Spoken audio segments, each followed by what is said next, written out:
guys! Have a blessed Sunday. Today is the first day of December. December na! Isang buwan na lang, magpapalitan na naman ang taon ng 2024. Eto, walang magawa.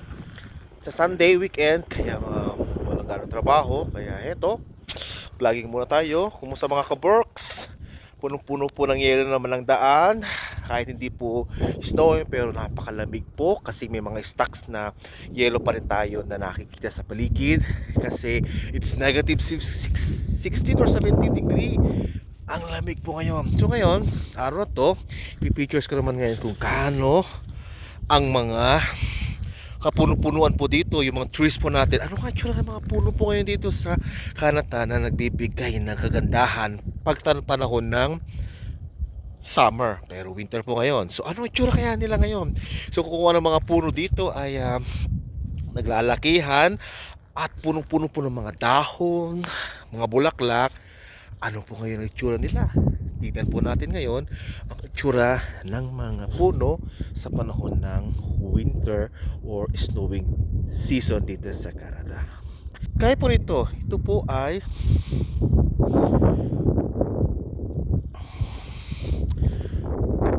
ang puno ng mansanas.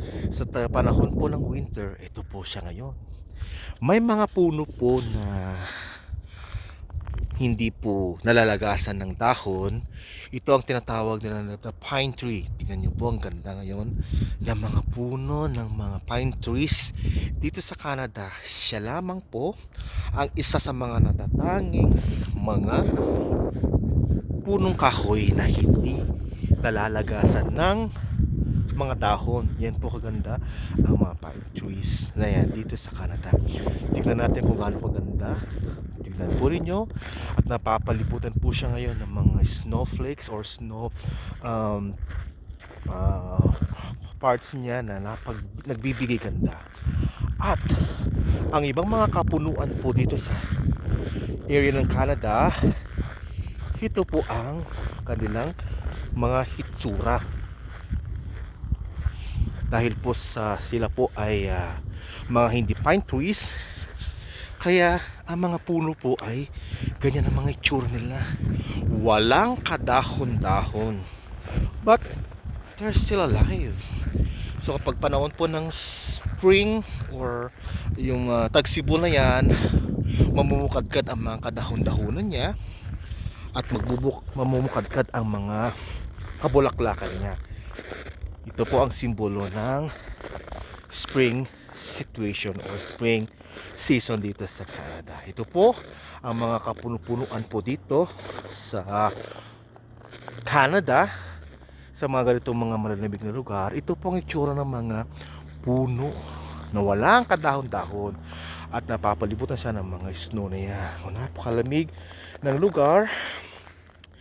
So yan po ang nagbibigay ng magandang features ng isang malamig na tulad ng Canada. So since na medyo malamig ang lugar at nagbibigyan po ng magandang